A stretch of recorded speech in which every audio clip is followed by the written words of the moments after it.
D, tolong aku Pak D. Halo semuanya, selamat datang kembali di channel ini. Terima kasih buat masyarakat pecinta dunia horor yang sudah mensupport di video sebelumnya. Untuk di video kali ini, saya akan berbagi cerita horor dari salah satu teman saya yang bernama Hani. Dia tinggal di salah satu kota yang berada di Jawa Timur. Jadi si Hani ini tinggal di perumahan dekat dengan kosan tempat kejadian. Beda blok doang sih gitu. Untuk kontrakan atau kos-kosannya sendiri itu terdiri dari 8 kamar, yang salah satu kamarnya itu terdiri dari satu keluarga yang bernama Pak Anto, Ibu Ida dan anaknya Regi yang berumur 10 bulan. Ibu Ida ini sering banget tuh beli jualannya si Ibu Yuni. Jadi si Ibu Yuni adalah pemilik kosan tersebut. Dia tuh Ibu Yuni menjual kayak ote-ote, bakwan, puding dan lain-lainnya. Banyak lah pokoknya jualannya si Ibu Yuni ini. Si Ibu Ida ini juga terkenal dengan orang yang ramah, humble, terus apa ya, asik lah orangnya.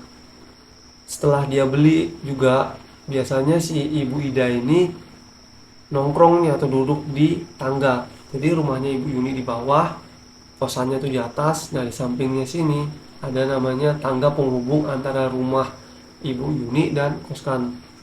Nah, dia duduk tuh situ, biasa tempat favorit lah ya. Beberapa hari kemudian si Ibu Ida ini kok jarang keluar, tidak kelihatan gitu. Pas kelihatan pun beli jualannya si Ibu Yuni, tapi gak terlalu banyak bicara, diam. Nah, para tetangga dan Ibu Yuni pun berpikir, apa mungkin Ibu Ida kecapean ya gitu. Tetapi di sore harinya si Pak Anto ini pergi nih membawa si Ibu Ida ke mantri gitu untuk berobat gitu. Untuk biaya pengobatannya sendiri itu dibayar oleh Ibu Yuni, karena mohon maaf, keuangan Ibu Ida yang kurang baik. Setelah pulang dari mantri nih, ketemulah sama suaminya Ibu Yuni gitu. Ditanya, "Tok, gimana Tok kabarnya istri?" "Gak apa-apa Pak, baik-baik aja," gitu. "Oh ya wis lah kalau kayak gitu." Baliklah si Pak Anto ke dalam kosan. Tetapi tetangga-tetangga itu pas ngelihat seperti itu berpikir, apa Ibu Ida tuh sakit gitu kan. Akhirnya para tetangga menjenguk tuh. Setelah Pak Anto habis pulang dari mantri, pada jengukin, termasuk si Hani juga. Nah, pergi ngejenguk si Ibu Ida. Dan yang kalian tahu nih ya, masyarakat pecinta dunia horor, semua yang jenguk itu pada kaget. Karena apa?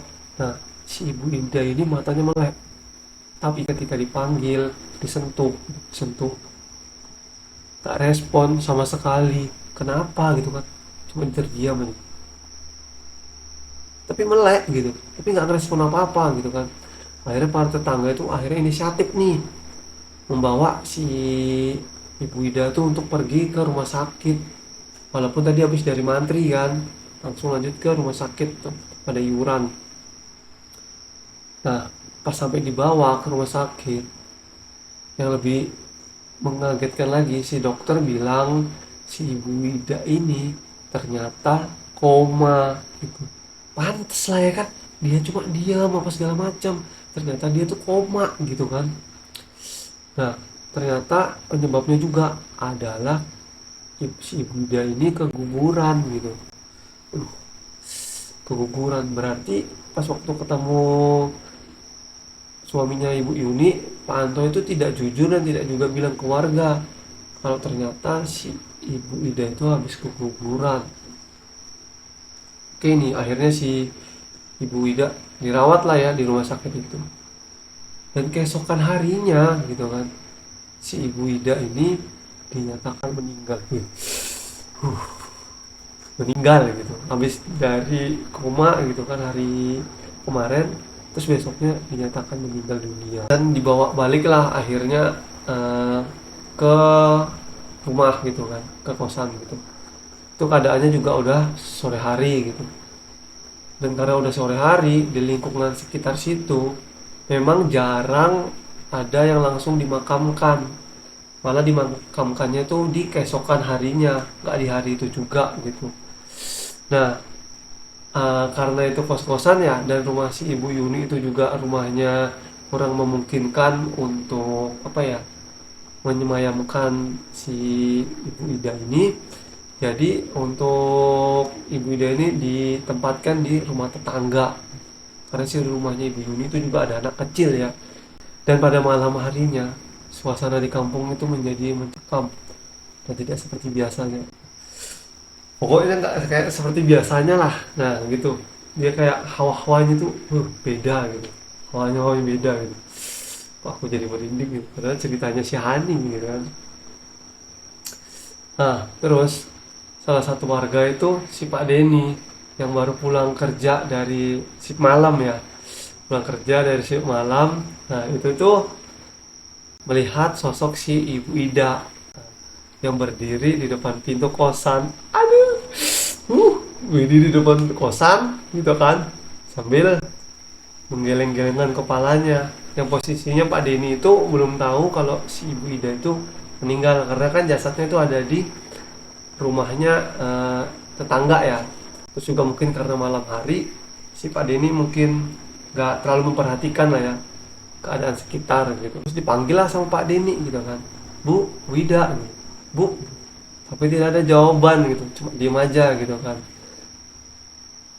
Dan Pak Denny baru tahu keesokan harinya kalau ternyata si Ibu Ida itu sudah meninggal dunia. Dia baru tahu juga kan, karena posisinya juga yang tempat disemayamkannya itu kan ada di rumah tetangga ya, bukan di kosan. Jadi mungkin dia baru tahu juga gitu kan.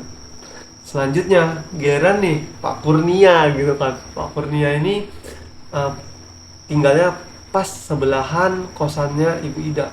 Selanjutnya itu giliran nih Pak Kurnia yang mendapatkan jatah bertemu dengan si sosok ini gitu. Nah, kejadiannya tuh ketika pas si Pak Kurnia ini hendak baru mau tidur ya. Jadi dia kayak apa ya, masih mermelek gitu lah ya. Masih baru mau tidur lah. Terdengar suara dari atas plafon terdengar. Akhirnya mungkin karena ada suara-suaranya itu ya, si Pak Kurnia ini lihat ke atas. Tak, pas dia lihat ke atas, dia lihat sesosok si Ibu Ida ini yang ada di plafon. Dia tuh sambil ngomong, Pak D, tolong aku Pak D. Dia ngomong seperti itu gitu. Terus Pak D itu enggak, si Pak Kurnia tuh kaget gitu kan. Pergi, jangan ganggu aku. Kita sudah berbeda alam gitu. Sudah dibilang sama Pak Kurnia seperti itu kan. Terus akhirnya dia lihat ke atas lagi. Nah, si sosok Ibu Ida tuh tersenyum. Langsung hilang. Langsung hilang. Dan akhirnya si Pak Kurnia pun setelah mendapatkan kejadian itu juga dia akhirnya menceritakan juga kejadian yang dia alami ke warga-warga sekitar. Sebenarnya banyak warga yang ditampakkan oleh si sosok Ibu Ida tersebut gitu ya. Namun saya hanya menceritakan dua kisah ini saja. Dari kabar yang beredar, Ibu Ida ini masih belum ikhlas untuk meninggalkan si anaknya yang bernama Regi itu ya, yang masih kecil. Jadi itu aja cerita dari saya. Jangan lupa untuk like, comment, dan subscribe. Dan sampai ketemu di cerita selanjutnya. Bye.